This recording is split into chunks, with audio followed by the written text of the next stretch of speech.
Olá. Sabe aquela dorzinha chata no fim do expediente? Ombros tensos, costas reclamando, talvez até a cabeça meio pesada, depois de horas ali na frente do computador ou, sei lá, em reuniões? Ah, quem nunca, né? Pois é. Aí a gente pensa, será que o lugar onde a gente trabalha tá realmente pensado para o nosso corpo, para nossa mente? É uma pergunta fundamental. E é justamente para tentar responder a isso que existe a norma regulamentadora 17, a famosa NR17, que fala de ergonomia. Isso mesmo. O grande objetivo dela, pelo que entendi, é criar um ambiente de trabalho que se adapte mais às nossas características, né? Buscando conforto, segurança, saúde. E claro que a gente consiga ser produtivo, fazer bem o nosso trabalho de forma eficiente e segura. Perfeito. E a nossa análise hoje vai mergulhar a fundo no texto mais recente da NR17, que foi atualizado lá em dezembro de 2022. É uma norma, olha, bem ampla. Ampla como que ela cobre exatamente. Ah, ela vai desde como a gente levanta peso, sabe? Ou que tipo de cadeira a gente deveria usar, até a organização das tarefas em si, o ambiente. Iluminação, ruído, Nossa, bastante coisa. muita coisa. E vale para quase todo mundo que trabalha com carteira assinada, viu? Seja no setor público ou privado, se for regido pela CLT, a NR17 está valendo. Entendi. Então, a nossa missão aqui hoje é meio que destrinchar essa norma, é isso? Exatamente. Vamos tentar entender os pilares da NR17, como é que são feitas as tais avaliações ergonômicas, o que ela fala sobre organizar o trabalho no dia a dia. E a parte de transporte de cargas, móveis, equipamentos, até o conforto do ambiente você mencionou. Isso. E no final, vamos dar uma olhada rápida também naqueles anexos específicos, né? Para quem trabalha em caixa de supermercado e em teleatendimento, que são situações bem particulares. Legal. Prontos, então, para essa exploração. Vamos lá. Vamos nessa. Então, começando pelo começo. A avaliação ergonômica. Parece que as empresas são obrigadas a fazer isso, né? Não é uma coisa opcional. Correto, não é opcional, é uma exigência central da norma. Toda organização, via de regra, precisa realizar a avaliação ergonômica preliminar, a AEP. A AEP. O que seria isso na prática? Pensa nela como uma primeira olhada, uma triagem inicial. Serve para identificar os perigos ergonômicos e ter uma ideia geral das necessidades de adaptação ali no ambiente. Ah, tipo um diagnóstico rápido? Pode ser mais simples, qualitativa às vezes. E o importante, ela já tem que ser registrada e fazer parte do gerenciamento de riscos gerais da empresa, o PGR. PGR, Programa de Gerenciamento de Riscos, né? Exatamente. A AEP se integra a ele. Entendi. Então, a AEP é esse primeiro passo. Mas e se essa análise inicial não for suficiente? Se o problema for mais complexo? Aí entra em cena a análise ergonômica do trabalho, a AET. Essa sim é mais aprofundada. E quando ela se torna necessária? Em algumas situações específicas. Primeiro, se a própria AEP indicar que precisa de um estudo mais detalhado. Segundo, se as medidas que a empresa tomou com base na EAEP não resolveram o problema, sabe? Entendi, se a dor continua. Isso. Terceiro, se o acompanhamento médico dos trabalhadores, aquele feito pelo PCMSO, o Programa de Controle de Saúde, sugerir essa necessidade. Ou ainda se uma análise de acidente de trabalho ou doença ocupacional apontar para causas ergonômicas. Faz sentido. E essa AET, imagino que seja bem mais detalhada, mais complexa. Sim, bastante. Ela envolve entender a fundo a demanda da tarefa, analisar como o trabalho funciona na prática, usar métodos específicos de análise ergonômica, fazer um diagnóstico preciso e, claro, propor recomendações de melhoria. E as recomendações vêm de cima para baixo? Não. E esse é um ponto crucial da norma. A NR17 exige que as recomendações da AET sejam discutidas e validadas com os trabalhadores envolvidos. Ah, que ótimo. A percepção de quem faz a tarefa no dia a dia é fundamental, né? Totalmente. Aliás, essa participação dos trabalhadores é um requisito tanto na AEP quanto na AET. A norma bate muito nessa tecla. Importante para não ficar só no papel, realmente. E como fica para empresas menores? MEI, microempresas, elas também precisam fazer essa AET super completa? Boa pergunta. Então, Para MEI, microempresas e empresas de pequeno porte que tenham um grau de risco 1 ou 2. Que são atividades consideradas de menor risco, certo? Isso. Para essas AETs completas, não é obrigatória logo de cara. Elas só precisam fazê-las se surgirem problemas concretos, como aqueles que o médico do trabalho aponta no PCMSO ou numa análise de acidente, como a gente falou. Ah, entendi. Mas elas ainda precisam cumprir o resto da NR17. Com certeza. Incluindo a AEP, a avaliação preliminar. É um jeito de equilibrar a proteção do trabalhador com a realidade das pequenas empresas, né? Mas a AEP, essa é para todo mundo. E os resultados dessas análises todas, a EP e a ET, vão para onde? O que a empresa faz com isso? Eles vão direto para o inventário de riscos do PGR da empresa. E a partir daí, a empresa tem que criar planos de ação para corrigir os problemas que foram encontrados. Entendi, vira ação concreta. Tem que virar. E olha só um detalhe que mostra a seriedade disso. O relatório completo da AET, quando ela é feita, precisa ser guardado pela empresa por 20 anos. 20 anos. Nossa, é o mesmo prazo de guarda de alguns exames médicos ocupacionais, não é? Exatamente. Equipara a informação ergonômica a dados de saúde de longo prazo. Mostra a importância que a legislação dá para isso. Realmente, não é pouca coisa. Bom, saindo um pouco das avaliações, vamos para a organização do trabalho. É a seção 17.4, certo? O que a norma quer dizer com isso? Isso, 17.4. Aqui o foco é em como o trabalho é estruturado e gerenciado no dia a dia, sabe? Tipo metas, ritmo. Exato. Inclui as normas de produção, o modo como as tarefas são executadas, o modo operatório, a exigência de tempo, o ritmo de trabalho, o conteúdo do que se faz, as ferramentas que a gente tem disponíveis e até a carga mental, a parte cognitiva que a tarefa exige. Entendi. O objetivo aqui é evitar o quê? Sobrecarga, principalmente.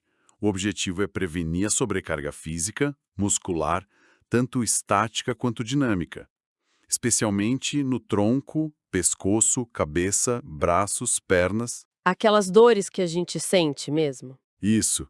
E também prevenir problemas que vêm de movimentos muito repetitivos ou posturas muito forçadas, sabe? Aquelas posições desconfortáveis mantidas por muito tempo. Ou quando exige muita força ou um ritmo muito intenso. Vibração também entra aí? Também. A norma menciona a exposição a vibrações, e aí ela até conecta com outra NR, a NR09, que trata disso especificamente. E claro, evitar tarefas que exigem demais da nossa cabeça, do nosso raciocínio, levando à fadiga mental. Certo. E como a NR17 propõe evitar tudo isso? Que tipo de medidas as empresas têm que tomar? Ela dá algumas opções e a empresa precisa implementar pelo menos 2 delas, sempre com base na avaliação ergonômica, a AEP ou a ET. 2 medidas. Quais são as opções mais comuns? As mais conhecidas são, primeiro, introduzir pausas para descanso e recuperação durante a jornada de trabalho. Ah, as pausas. Elas contam como tempo trabalhado? Sim, fundamental isso. Contam como tempo de trabalho efetivo e tem um detalhe, devem ser feitas fora do posto de trabalho para a pessoa realmente sair daquela posição ou tarefa. Faz sentido. Qual a segunda opção comum? Promover a alternância de atividades, ou seja, variar as tarefas para usar músculos diferentes, mudar de postura, variar o ritmo, quebrar a repetição. Ok, pausas e alternância. E quais as outras? As outras são alterar a forma como a tarefa é feita ou organizada para torná-la menos desgastante, ou implementar outras medidas técnicas, tipo uma ferramenta melhor, um dispositivo auxiliar. E se essas 2 últimas não forem possíveis, mudar a tarefa ou a ferramenta? Aí tem um ponto importante. Se não for viável mudar a execução ou usar outras técnicas, aí as 2 primeiras pausas e a alternância se tornam obrigatórias. A ideia central é sempre quebrar a monotonia e o esforço contínuo. Entendi. E aquelas pausas para ir ao banheiro, tomar uma água, isso continua garantido, né? Imagino. Com certeza. A norma faz questão de reforçar que as saídas para necessidades fisiológicas são um direito do trabalhador. E ela até cita a NR24, que trata das condições sanitárias. Essas saídas independem das pausas de recuperação que a gente acabou de falar. Ufa, menos mal. E tem mais alguma coisa importante nessa parte de organização? Tem sim. Um ponto interessante é sobre a avaliação de desempenho. Os sistemas de avaliação, tipo metas, bônus, não podem prejudicar a saúde. Ou seja, a empresa não pode criar um sistema que incentive um ritmo de trabalho que leve ao adoecimento. Isso é bem relevante hoje em dia com tanta pressão por resultado. Muito. E a norma também fala do posto de trabalho em si, que deve ser pensado para permitir alternar posturas, tipo poder trabalhar sentado e em pé e ter espaço suficiente para a gente se movimentar um pouco. E o papel da chefia? A norma fala algo? Fala. Tem uma orientação para que a supervisão seja, como posso dizer, mais parceira. Que os supervisores sejam orientados a facilitar a compreensão das tarefas, a manter um diálogo aberto com a equipe, a estimular o trabalho em conjunto e a garantir um tratamento justo e respeitoso. Isso ajuda a reduzir o estresse, né? Com certeza, um bom ambiente faz diferença. Só um detalhe. Essa orientação específica sobre a chefia não é exigida para empresas bem pequenas, aquelas com até 10 empregados. Mas a lógica do bom senso vale para todo mundo, claro. Claro, faz sentido. Agora, mudando um pouquinho o foco, vamos falar de levantar e carregar peso. A seção 17.5, manuseio manual de cargas. Qual é a regra principal aqui? Olha, a regra de ouro é bem direta. É proibido exigir que um trabalhador transporte manualmente uma carga se o peso dessa carga puder comprometer a saúde ou a segurança dele. Simples e direto. E a norma especifica que o peso máximo que pode ser carregado regularmente tem que ser menor para mulheres e para trabalhadores menores de idade, claro, sempre respeitando as leis sobre trabalho infantil e de adolescentes, que são bem restritivas. Ok. E para quem faz esse tipo de trabalho como parte da rotina, não só de vez em quando, o que mais a norma diz? Aí entram requisitos mais detalhados. Por exemplo, os locais onde a pessoa pega a carga e onde ela deposita a carga precisam ser planejados para evitar que ela precise torcer muito o tronco, sabe? Ou se curvar demais, ou fazer aquelas posturas muito forçadas. Entendi, facilitar o movimento. Isso. A carga deve ficar sempre o mais perto possível do corpo do trabalhador na hora de levantar. E tem uma proibição bem clara na norma. É proibido levantar cargas de forma rotineira se para isso a pessoa precisar esticar os braços mais de 60 centímetros para frente do corpo para alcançar a carga. Ah, isso força demais a coluna, né? Exatamente. E para quem empurra ou puxa coisas, tipo carrinhos, a norma também pede atenção. Tem que considerar o peso total, a frequência com que faz isso, o jeito de pegar no carrinho, a distância que percorre. E como prevenir lesões nesse tipo de trabalho? A norma sugere algo? Sugere sim. Para a movimentação que não é só eventual, ela aponta algumas medidas. Usar meios técnicos que facilitem, como carrinhos melhores, guinchos, talhas. Adequar o peso e o tamanho da carga sempre que possível. Limitar o esforço também? Sim. Limitar a duração, a frequência, o número de movimentos que a pessoa faz, reduzir as distâncias que ela precisa percorrer carregando peso e, de novo, a importância da alternância com outras atividades ou fazer pausas, nesse caso com intervalos que não passem de 2 horas. E o treinamento? É importante aqui também, imagino. Fundamental. A empresa é obrigada a orientar os trabalhadores sobre os métodos corretos de levantar, carregar e depositar as cargas, ensiná-los ao corpo de forma segura. Certo. E tem alguma exceção? Tem uma observação importante.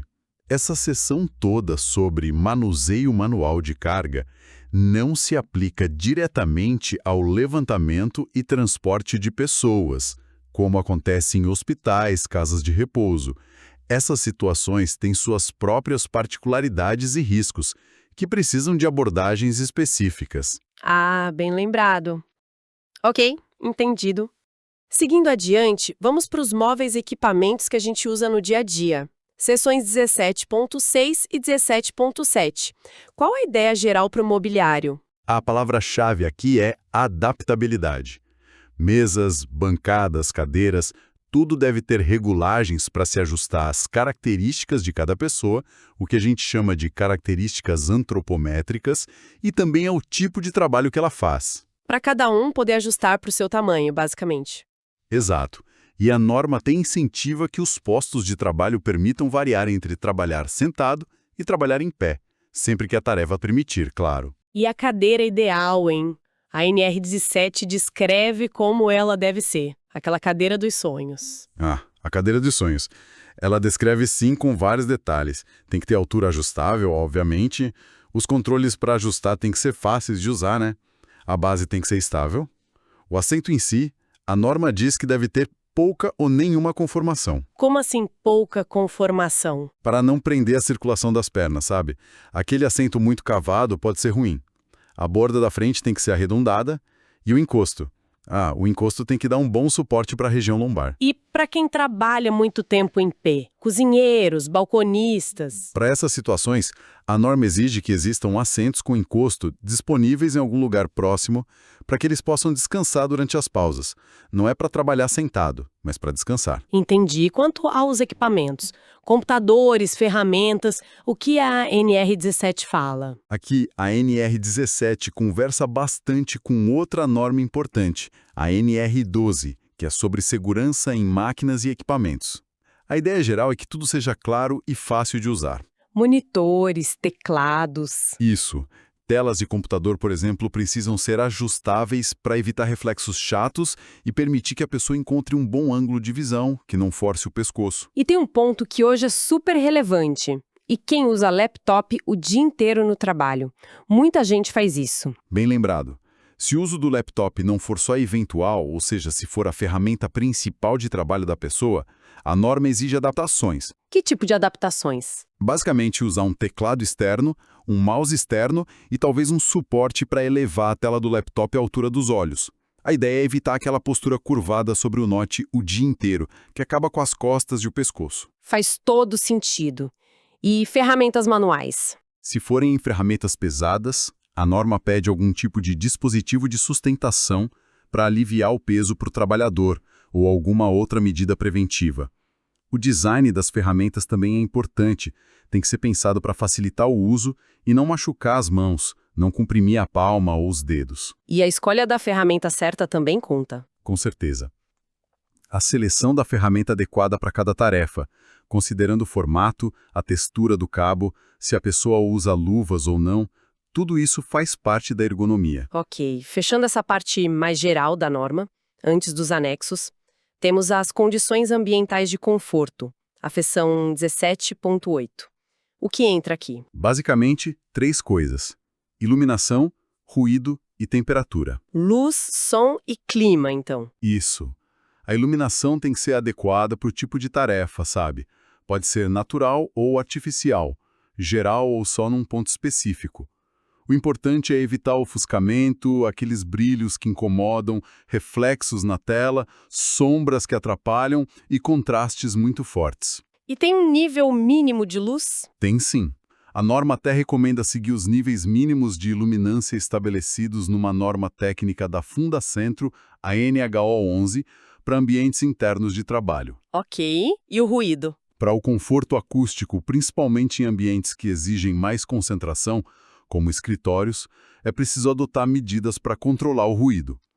A norma estabelece que o nível de ruído de fundo nesses locais não deve ultrapassar 65 decibéis, dBA, medidos na curva de compensação A e no circuito de resposta lenta, SLOW. 65 dBA. E o conforto térmico, ar-condicionado e tal? Nesses mesmos ambientes que exigem atenção intelectual, a norma pede controle de temperatura, geralmente para locais climatizados.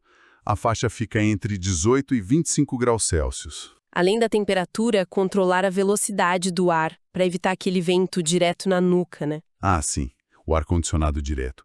E também a umidade relativa do ar, dentro de faixas consideradas confortáveis. Claro que pode haver exceções se uma norma específica justificar outros níveis de temperatura ou iluminação para aquela atividade. Entendido. Bom, agora vamos dar uma olhada rápida nos anexos, que são bem específicos, né?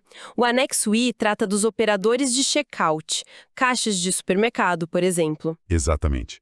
É uma atividade com muita repetição, postura mantida por tempo, então o anexo foca nisso. Ele destaca a necessidade de um posto de trabalho bem adaptado. O que seria um posto bem adaptado para eles? Tem que permitir alternar entre sentado e em pé, ter uma cadeira adequada, apoio para os pés. Se o check-out for daqueles mais longos, com mais de 2,7 metros, exige esteira rolante para facilitar a movimentação dos produtos. E não pode ter quinas vivas onde a pessoa possa se machucar. E sobre o esforço de passar os produtos? O anexo pede para reduzir o esforço físico. como sugere negociar embalagens menores ou mais fáceis de pegar com os fornecedores, usar mais tecnologia, scanner que pega melhor, ou limitar a tarefa de ensacar os produtos. Limitar como? Ou tendo um empacotador dedicado a cada 3 checkouts mais ou menos, ou facilitando para o próprio cliente ensacar. Também tem regras para a posição da balança, do teclado e exige que se dê auxílio para clientes com necessidades especiais, como idosos, gestantes. E na organização do trabalho deles, tem algo específico? Tem sim.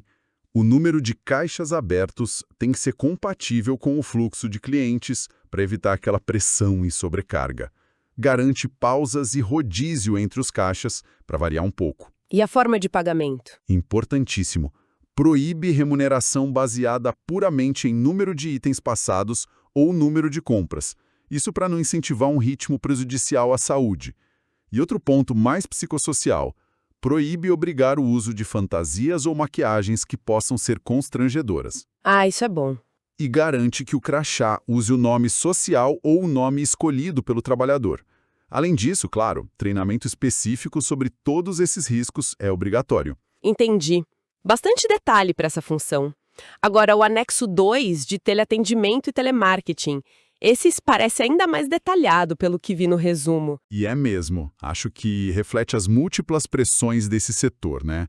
Tem a postura muito estática, tem os riscos auditivos do headset, tem a alta carga mental, o estresse do contato com o público. Faz sentido. O que se destaca no mobiliário para eles? O nível de detalhe é impressionante. Fala das dimensões mínimas da bancada, profundidade, largura, exige que o monitor e o teclado tenham regulagem independente de altura ou, se for uma peça única, que a tela tenha ajuste vertical.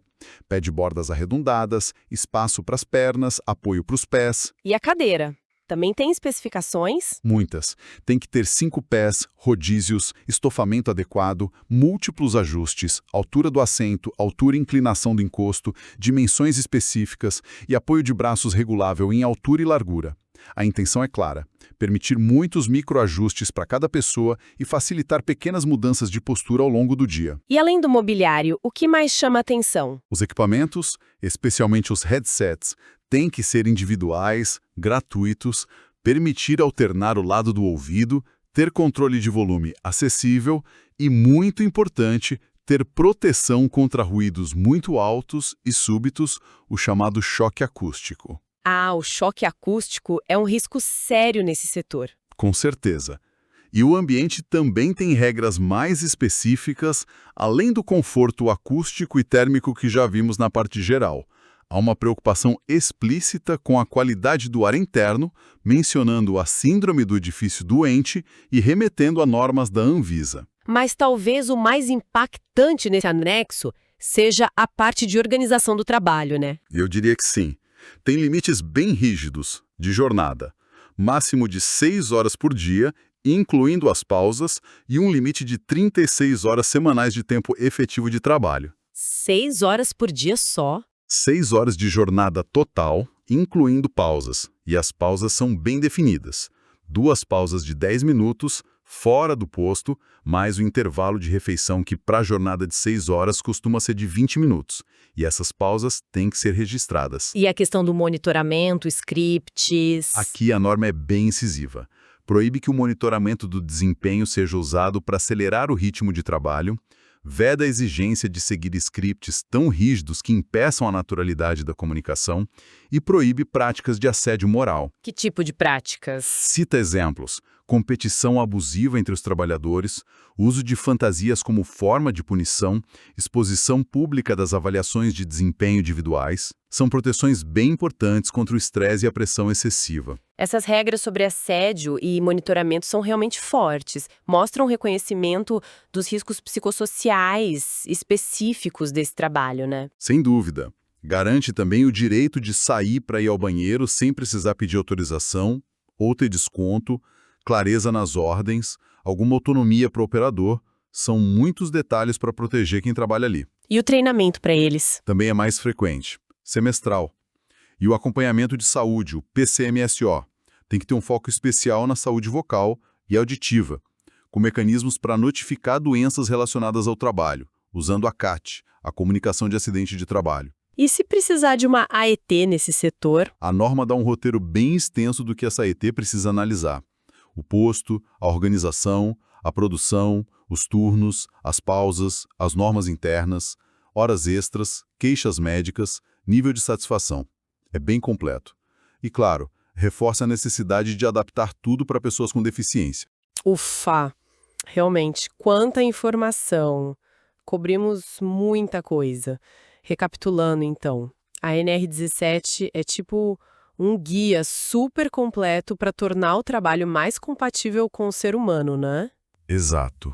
É um esforço para humanizar o trabalho. Vimos como as empresas precisam avaliar os riscos ergonômicos com a EP e a AET, como a organização do trabalho em si, o jeito de carregar peso, os móveis, os equipamentos e até o ambiente físico impactam nossa saúde e bem-estar. Isso. E como alguns setores, como o checkout e telemarketing, por terem riscos muito específicos, ganharam regras ainda mais detalhadas nesses anexos. E qual seria o insight disso tudo? O que a gente leva dessa análise? Olha, eu acho que o principal é entender que seguir a NR17 não é só para cumprir a lei, para evitar multa. É um investimento direto Investimento em quê? na saúde e no bem-estar das pessoas que trabalham ali. E, por consequência, na própria produtividade e na sustentabilidade do negócio a longo prazo. É reconhecer que as condições que a gente oferece impactam diretamente a qualidade de vida e o desempenho. Um ambiente bem pensado gera menos afastamento, menos erro. Exatamente. Gera gente mais saudável, mais segura e provavelmente mais engajada e produtiva. No fim das contas, todo mundo ganha. Perfeito. E pra gente terminar, queria deixar uma provocação no ar, sabe? Estamos vendo a tecnologia e as formas de trabalho mudarem numa velocidade incrível. Verdade. Pensemos na inteligência artificial generativa que já está aí batendo na porta, mudando tarefas, ou no trabalho remoto que se consolidou para muita gente depois da pandemia. Novos desafios surgindo o tempo todo. Exato. Então, a pergunta é: quais serão os próximos desafios ergonômicos? Como normas como a NR17 vão precisar evoluir para continuar protegendo a saúde física e principalmente a saúde mental dos trabalhadores nesse cenário futuro que, na verdade, já está começando agora. Excelente ponto para reflexão. A ergonomia vai ter que continuar se adaptando junto com o trabalho. Fica aí a reflexão para todo mundo.